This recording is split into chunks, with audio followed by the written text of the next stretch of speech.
Olá, pessoal! Finalmente chegamos à grande final de Helena, de Machado de Assis. Foram muitos capítulos de emoções, segredos e reviravoltas. E agora, vamos descobrir como essa história termina. Se você acompanhou até aqui, muito obrigado. Não esqueça de curtir, deixe seu comentário e se inscreva no canal para futuras leituras.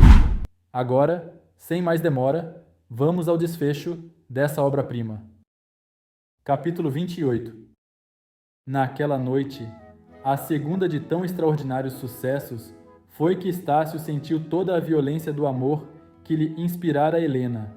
Enquanto os detinha um vínculo sagrado, amara sem consciência, e ainda depois de esclarecido pelo padre, o esforço empregado em vencer-se, e a própria natureza da catástrofe, não lhe permitiram ver a extensão do mal. Agora, sim, roto o vínculo, restituída a verdade, ele conhecia que a voz da natureza, mais sincera e forte que as combinações sociais, os chamava um para o outro, e que a mulher, destinada a amá-lo e ser amada, era justamente a única que as leis sociais lhe vedavam possuir. Durante as primeiras horas, o coração mordeu rebelde o freio da necessidade. A vigília foi longa e crua, e a reflexão veio, enfim, dominar a tempestade interior, ou antes, alumiar seus destroços. Ele viu que o padre tinha razão, que era força desfolhar a esperança de um dia. Ao mesmo tempo, o exemplo de Helena deu-lhe ânimo. Senhora do segredo de seu nascimento, e consciente de amar sem crime, a moça apressara, não obstante, o casamento de Estácio e escolhera para si um noivo estimado apenas. Se uma vez a palavra delatora lhe rompeu dos lábios, ela a retraiu logo, fazendo o mais obscuro dos sacrifícios. Não quis Estácio ser menos generoso. Logo de manhã escreveu a Mendonça, pedindo-lhe que não deixasse de os ir visitar nesse dia. Não o fez sem custo, mas fê-lo sem arrependimento. Tinha por fim apressar o casamento de Helena e o seu, condenando-se a sofrer calado os golpes do avesso destino. Amanhã, entretanto, não trouxe a Helena o esquecimento e a paz. A noite não lhe serviu de remédio. Antes, legou à aurora toda a sua mortal angústia. Debilitada, nervosa, impaciente, não podia a moça vencer-se nem suportar-se. Ora, repelia com sequidão as boas palavras de Dona Úrsula. Ora, pedia intercedesse com Estácio para a resolução que ela admitia como único meio de a poupar a vergonha. A excitação moral era grande, cumpria aquietá-la por meios persuasivos. Helena fugia a todos, não encarava Estácio e Dona Úrsula sem que o pejo lhe colorisse a face, mudança tanto mais visível quanto que a vigília e a dor a tinham empalidecido muito. Diziam-lhe que a vontade do conselheiro estatuíra uma lei na família, segundo a qual ela continuava a ser parenta como dantes e tão amada como era. A moça agradecia a generosidade, mas não podia fugir à ideia de haver contribuído para uma usurpação. Queria que a deixassem ir ter com o pai, ao pé de quem a natureza e a consciência lhe indicavam que poderia estar sem remorso. Estácio e Dona Úrsula respondiam-lhe com afagos e protestos, mas quando viram que estes eram inúteis, não houve mais que revelar-lhe a carta de Salvador. O padre Melchior incumbiu-se de lhe fazer essa delicada comunicação. Seu pai praticou em seu favor um ato heróico. Fugiu para lhe não fazer perder a consideração e o futuro. Leia esta carta e veja se ela lhe dá a força necessária para resistir. Helena pegou na carta com sofreguidão, leu-a de um lance d'olhos. O gemido que lhe rompeu do coração mostrou bem a ferida que acabava de receber. O padre acolheu-a lacrimosa e esvaecida em seus braços. Disse-lhe palavras de conforto e de esperança. Nos primeiros minutos, Helena nada pôde ouvir. O golpe ensurdecera a alma. Melchior fê-la sentar ao pé de si. Ela obedeceu sem consciência. Após alguns minutos de silêncio e concentração, a moça dirigiu a palavra ao padre e agradeceu-lhe a caridade. Depois, referiu-lhe os acontecimentos de sua infância, os mesmos que o capelão ouvira. A sagacidade natural do espírito cedo lhe fizera ver que a posição de sua mãe não era a mesma das outras mães. Essa descoberta, porém, não teve outra virtude mais que comunicar ao amor de filha uma intensidade e energia capazes de afrontar os mais fortes obstáculos, como se ela quisesse reunir em si toda a soma de afetos e respeitos que a sociedade afiança às situações regulares. Melchior ouviu-a comovido. Nutrido da medula do Evangelho, reconheceu um efeito da graça divina nesse amor imaculado que valia por todas as absolvições da terra. Ele a aplaudiu e confortou. Falou-lhe do futuro, do carinho de sua família, sua, a despeito de tudo. Enfim, da obrigação em que ela estava de corresponder a tanta confiança. Talvez Helena, em sua razão, correspondesse aos conselhos de Melchior, mas a razão é o que menos a dirigia naquelas circunstâncias aflitivas. Ela deixou o padre para recolher-se aos aposentos. Quando Dona Úrsula ali foi, meia hora depois, achou-a profundamente abatida. A violência da crise passara. A linguagem que lhe falou foi maternal, ungida de amor e perdão. Helena ouviu-a agradecida, mas um sorriso descorado e sem convicção lhe entreabria os lábios. Supunha ler comiseração onde havia afeto e respeito, e o orgulho rebelava-se de inspirar o único sentimento que a consciência lhe dizia merecer. As instâncias de Dona Úrsula para que Helena se alimentasse foram inúteis. Ela apenas recebia o que bastava para não sucumbir à fome. A companhia repugnava-lhe. Assim, poucas vezes a viram desde os dias que se seguiram àquela funesta manhã. Mendonça não conseguiu mais do que os outros. A família teve o cuidado de anunciar que Helena se achava enferma. A aflição do noivo foi grande, mas todos buscaram tranquilizá-lo. Nada havendo transpirado do acontecimento, fácil foi sustentar aquela explicação. Melchior encomendara muito à família que vigiasse a moça, cujo espírito lhe parecia atrevido e tenaz. Ele receava que Helena ou fugisse de casa, ou recorresse a algum ato de desespero. O mesmo padre desvelou-se em trazer a alma de Helena ao sentimento da resignação. A autoridade do caráter religioso, a influência que ele tinha no espírito de Helena, eram armas poderosas, temperadas com o amor verdadeiro e paternal que o ligava à donzela. Nada poupou, mas tais esforços não tiveram mais fruto que os da família. Helena mal podia tolerar a situação. Uma vez, como ela descesse a chácara, saiu Estácio a procurá-la, não a encontrando senão ao cabo de alguns minutos. Achou-a ao pé do tanque, no lugar em que lhe falara poucos dias antes, sentada no mesmo banco de pau. Vendo-o, estremeceu. Ele aproximou-se, contente de a haver encontrado, enfim. O dia estava feio. Grossas nuvens negras pejavam o ar, túmidas de temporal próximo. Estácio convidou-a a recolher-se. Deixe-me estar aqui um instante mais. 2 minutos apenas. Sentou-se ao pé dela e ficaram calados. Helena tinha uma taquara na mão. Estácio quis tomar-lhe. Ela arremessou-a para longe. Ergueu-se então o moço e foi buscá-la. Só então viu que estava molhada até certa altura. Calculou que seria o fundo do tanque. O tanque era raso, não poderia dar a morte, mas a suspeita de que Helena não recuaria diante do suicídio aterrou novamente o espírito de Estácio. Parecendo-lhe que a causa não comportava o efeito, perguntou a si mesmo se os sucessos daqueles dias não teriam velado a razão da moça. Sentou-se de novo e falou-lhe com brandura. Ao escutá-lo, sentiu Helena como uma ressurreição de outras horas que ela julgava escoadas para sempre. Um sorriso lhe animou os lábios sem cor, ao passo que os olhos doridos e murchos pareciam reviver de um resto de luz. Estácio falou-lhe de si, da tia, do padre e de Mendonça, dos próximos casamentos, da felicidade futura. Depois insistiu com ela para que entrasse. Uma brisa mais forte começava a agitar as árvores, e a tempestade ameaçava cair de repente. Ainda não, alguns minutos mais. Mas pode adoecer. Talvez, Se todos quiserem a minha saúde. Há criaturas tão malfadadas que aqueles mesmos que as desejam fazer venturosas não alcançam mais do que preparar-lhe o infortúnio. Tal foi o meu destino. Seu pai e minha mãe não tiveram outro pensamento. Meu próprio pai foi levado pelo mesmo impulso quando me obrigou a ser cúmplice de uma generosa mentira. Agora mesmo que ele me foge, com o fim único de me não tolher a felicidade, arranca-me o último recurso em que eu tinha posto a esperança. Helena, O último.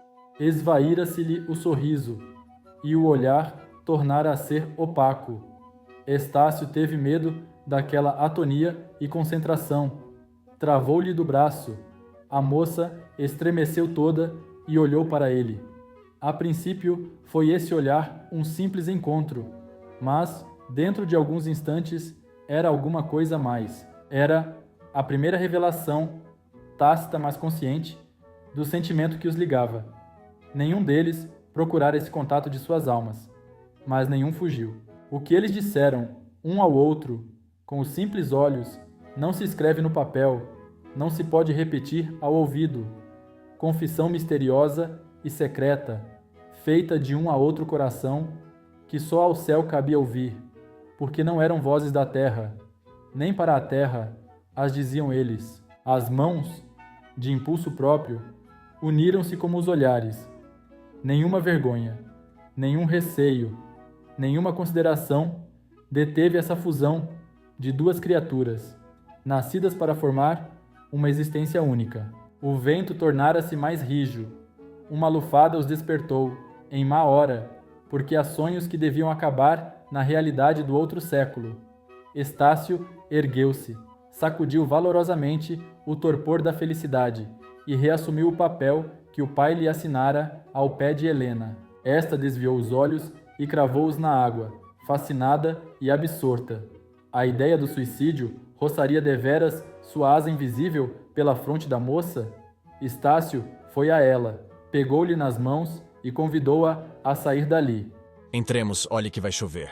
Helena deixou-se levantar. Um calafrio percorreu-lhe o corpo todo, e as mãos, que o moço ainda tinha entre as suas, estavam muito mais quentes que o natural. Ande repousar, pode adoecer, e não tem direito para tanto. Nossa afeição não o consentirá nunca. Vamos. Amar-me-ão sempre. Oh, sempre.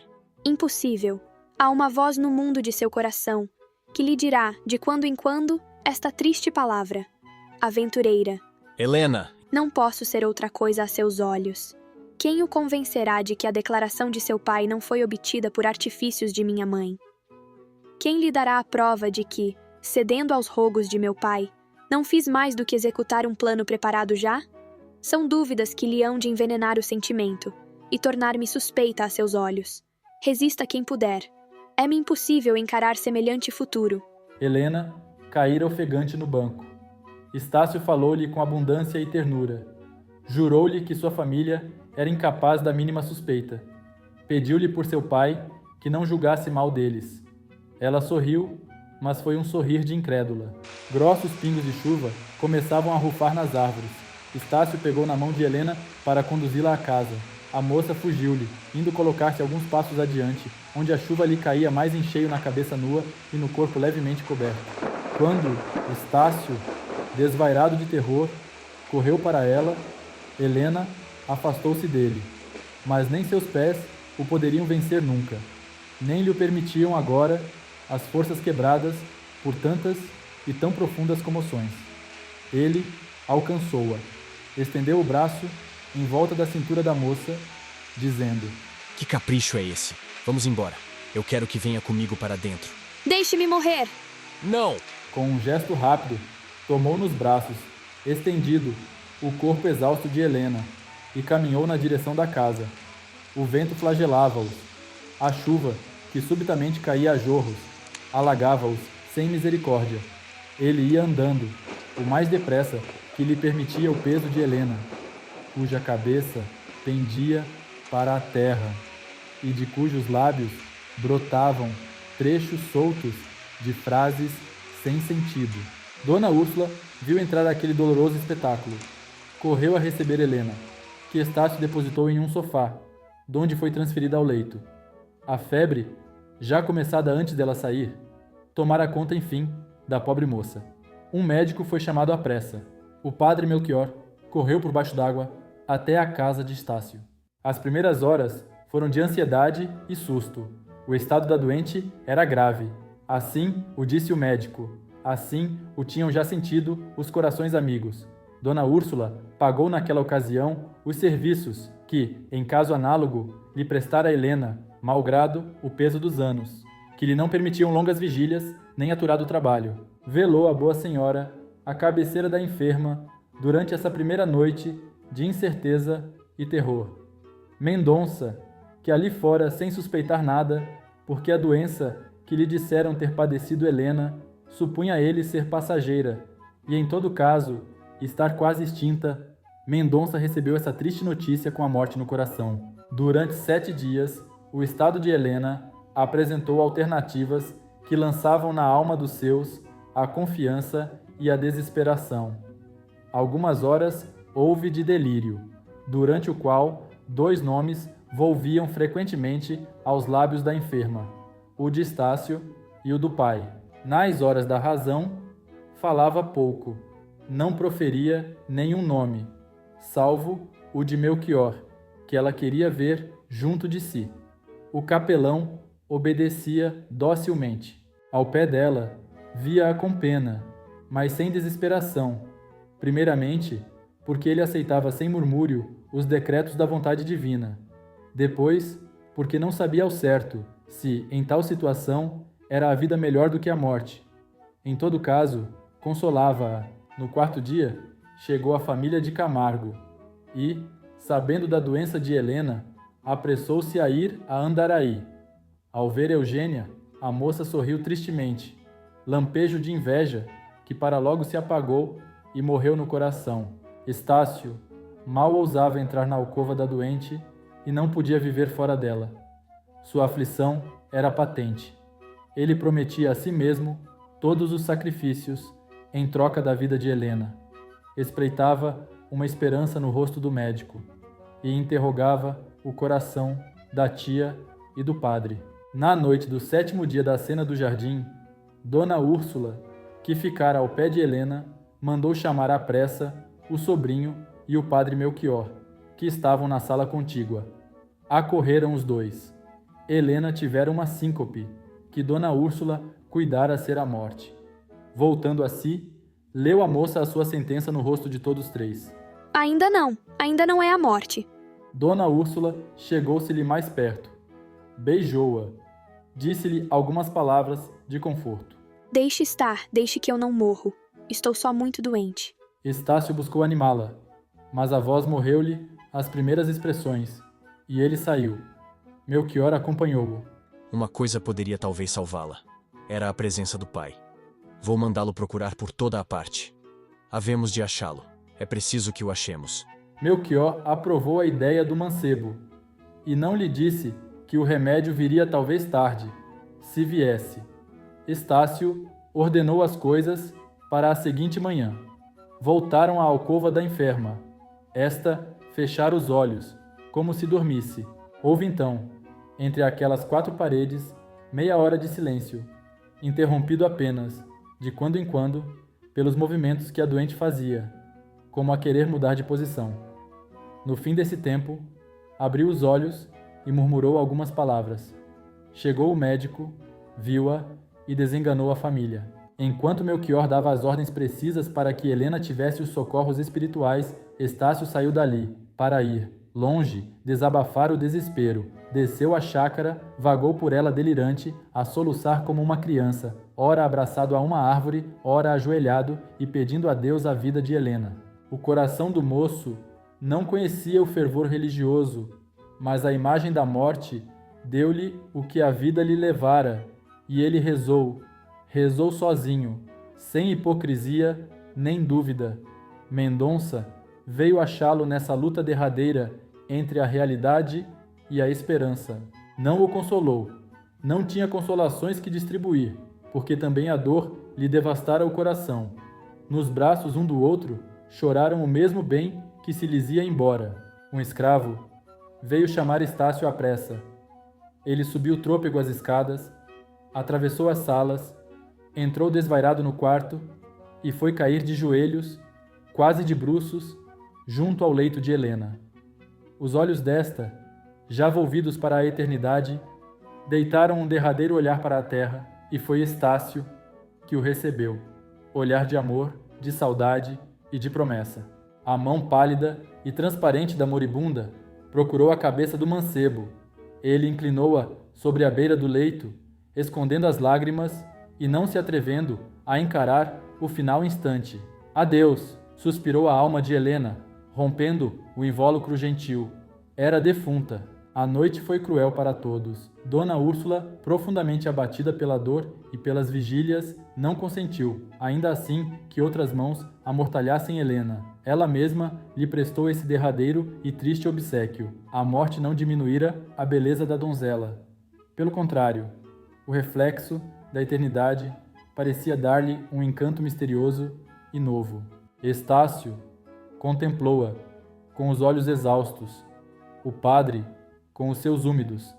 Melchior suportara a dor até o momento da definitiva separação. Agora que a moça se ia de vez, deixou-se abater enfim, ao pé daqueles pálidos restos, despojo último de generosas ilusões. No dia seguinte, prestes a sair o enterro, as senhoras deram à donzela morta as despedidas derradeiras. Dona Úrsula foi a primeira que lhe prestou esse dever. Seguiu-se Eugênia e seguiram as outras.